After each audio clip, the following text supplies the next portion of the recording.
வணக்கம். பரபரப்பு மீடியா செய்திகளுக்காக நான் நிரோஷன். கப்பல் மேல்தளத்தில் இருந்து 3 விமானங்களை இழந்த நிலையில் தனது சொந்த கடற்படை தளத்திற்கு ஒரு விமானம் தாங்கி கப்பல் திரும்பி செல்வது என்பது கடற்படை வட்டாரங்களில் கொஞ்சம் அவமானத்துக்குரிய விஷயம்.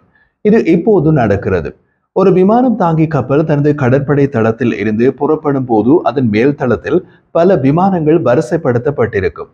அது தனது கடற்படை தளத்திற்கு திரும்பி செல்லும் போது அதன் மேற்தளத்தில் ஒரு விமான நிறுத்தவிடம், அதாவது பார்க்கிங் ஸ்லோட் காலியாக இருந்தாலே அது சோகமாக கருதப்படும். அமெரிக்க கடற்படையின் விமானம் தாங்கி கப்பல் ஒன்று மத்திய கிழக்கிலிருந்து அமெரிக்காவில் உள்ள அதன் சொந்த கடற்படை தளத்திற்கு திரும்பிக் கொண்டிருக்கிறது. அதன் மேல் தளத்தில் உள்ள விமான நிறுத்தவிடம், அதாவது பார்க்கிங் ஸ்லோட் காலியாக இருப்பது ஒன்றல்ல 3. USS ஹாரியஸ் ட்ரூமன் ஹவுதி தாக்குதல்களுக்கு பதிலடி கொடுக்க மத்திய கிழக்குக்கு சென்றது செங்கடலை விட்டு வெளியேறி மத்திய தரை கடலுக்கு சென்று வீடு திரும்பும் வழியில் இருக்கிறது.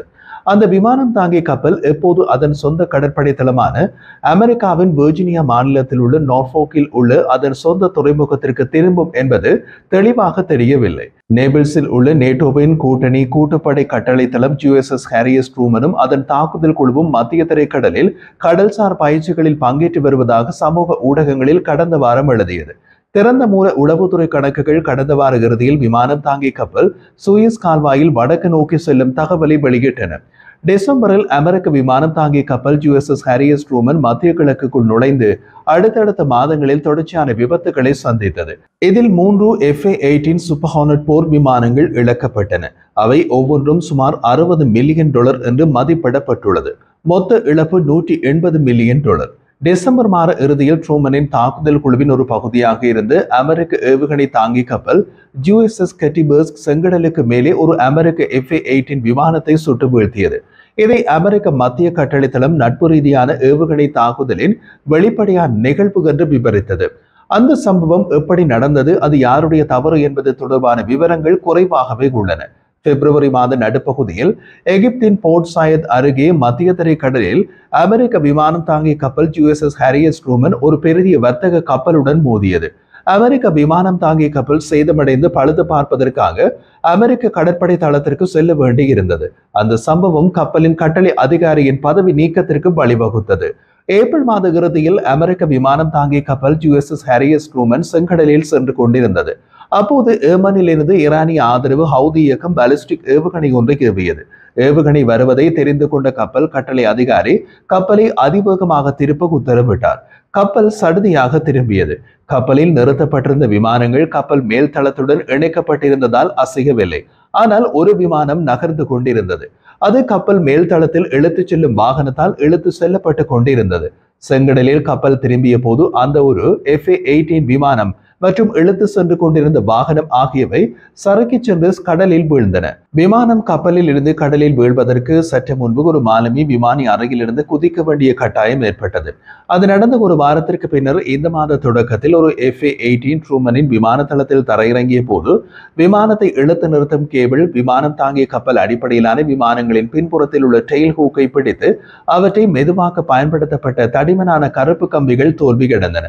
போர் விமானம் கப்பலின் மேல் தளத்திற்கு அப்பால் சென்று கடலில் வீழ்ந்தது.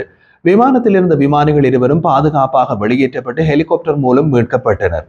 செங்கடலில் இருந்து அமெரிக்க விமானம் தாங்கிய கப்பல் USS ஹாரியஸ் ட்ரூமன் புறப்பட்டதால் மத்திய கிழக்கில் ஒரே ஒரு விமானம் தாங்கிய கப்பலான USS கார்ல் வின்சன் மட்டுமே உள்ளது. USS கார்ல் வின்சன் ஒரு கலப்பு விமான பிரிவை வைத்திருக்கிறது. இதில் 5ஆம் தலைமுறை F-35C அடங்கும். இது விமானம் தாங்கிய கப்பல் நடவடிக்கைகளுக்காக உருவாக்கப்பட்ட ஒரு ஸ்டெல்த் தொழில்நுட்ப 5ஆம் தலைமுறை போர் விமானம். இங்கு F-35 போன்ற மற்றொரு 5ஆம் தலைமுறை விமானம் பற்றி கூற வேண்டும். 5ஆம் தலைமுறை போர் விமானத்திற்கு இது ஒரு பெரிய விஷயமாக இருக்கலாம். இந்த விமானத்தை அமெரிக்கா இனி தயாரிக்கப் போவதில்லை. அதற்கு இப்போது புதிய பெயர் ஒன்று கிடைத்துள்ளது. அதுதான் F-22 சூப்பர். ஆனால் 2 தசாப்தங்களுக்கு முன்பு சேவையில் நுழைந்த இந்த விமானம் தொடர்ந்து புதுப்பிக்கப்பட்டுள்ளது. அமெரிக்க ஜனாதிபதி டொனால்ட் ட்ரம்ப் F-22 விமானத்தை உலகின் மிக ஆழமான போர் விமானம் என்று அழைத்தார். இந்த விமானத்தின் புதிய மேம்படுத்தல் மிகவும் நவீன பதிப்பாக இருக்கும். F-22 சூப்பர் ஒன்றை நாங்கள் செய்ய போகிறோம் என்றும் கூறினார். F-22 ராப்டர் என்பது போயிங் நிறுவனத்துடன் இணைந்து லாக்ஹீட் மார்டின் தயாரித்த ஒரு ஸ்டெல்த் போர் விமானம். இது குறைந்த கண்காணிப்பு திறன், தீவிர சூழ்ச்சி திறன்கள் மற்றும் பிற மேம்பட்ட தொழில்நுட்பங்களுடன் விரோதமான வான்சக்தியை எதிர்த்து போராடுவதற்காக உருவாக்கப்பட்டது. ஜெட் விமானம் உருவாக்கப்பட்ட உயர்நிலை அச்சுறுத்தல்களை ஒருபோதும் எதிர்த்து போராடியதில்லை. அதன் மிகவும் குறிப்பிடத்தக்க வான் தாக்குதல் சீன உளவு பலூனுடன் இருந்தது. ஆனால் F-22 வான்தரை போர் நடவடிக்கைகளில் ஈடுபட்டுள்ளது. F-22 விமானத்தில் என்ன வகையான மேம்படுத்தல்கள் செய்யப்படுகின்றன என்பது குறித்த விவரங்களை ட்ரம்ப் வழங்கவில்லை. 2021ஆம் ஆண்டில் அமெரிக்க விமானப்படை தலைமை தளபதி ஜெனரல் சார்ல்ஸ் பிரவுன் விமானப்படையின் எதிர்கால போர் விமான குழுவுக்கான நீண்டகால திட்டத்தில் F-22 விமானம் இல்லை என்று குறிப்பிட்டார். அதாவது ஓய்வு பெற திட்டமிடப்பட்ட F-22 விமானம் தொடர்ந்தும் இயக்கப்பட உள்ளது. அமெரிக்க ஜனாதிபதி டொனால்ட் ட்ரம்ப் நேற்று செவ்வாய்க்கிழமை வெளிநாட்டு அச்சுறுத்தல்களிலிருந்து அமெரிக்காவை பாதுகாக்கும் நோக்கில் கோல்டன் டோம் என்ற புதிய ஏவுகணை பாதுகாப்பு முயற்சியினை அறிவித்தார். தற்போது அமெரிக்க காங்கிரஸில் உள்ள ஒரு மசோதாவில் இந்த திட்டத்திற்கு $25 பில்லியன் ஒதுக்கீட்டை முன்மொழிவதாக அவர் தெரிவித்தார். வெள்ளை மாளிகையில் இருந்து பேசிய ட்ரம்ப், எனது பதவிக்காலம் முடிவதற்கு முன்பு கோல்டன் டோம் செயல்பாட்டுக்கு வர வேண்டும் என்று கூறினார். பாதுகாப்பு அமைப்பின் ஒட்டுமொத்த செலவு கிட்டத்தட்ட $175 பில்லியன் இருக்கும் என்றும் அவர் குறிப்பிட்டார். கோல்டன் டோம் ஏவுகணை பாதுகாப்பு கேடயத்தில் உள்ள அனைத்து தயாரிப்புகளும் அமெரிக்காவில் செய்யப்படும் என்றும் அவர் கூறினார். கோல்டன் டோம் திட்டத்தில் சேர கனடா ஆர்வம் காட்டியுள்ளது என்றும் இந்த முயற்சியில் அமெரிக்கா அதன் வடக்கு அண்டை நாடான கனடாவை ஆதரிக்கும் என்றும் ட்ரம்ப் மேலும் கூறினார். அவர் மேலும் கூறிய போது, தாக்குதலில் ஒரு அதிநவீன ஏவுகணை பாதுகாப்பு கேடயத்தை உருவாக்குவேன் என்று அமெரிக்க மக்களுக்கு நான் உறுதியளித்தேன்.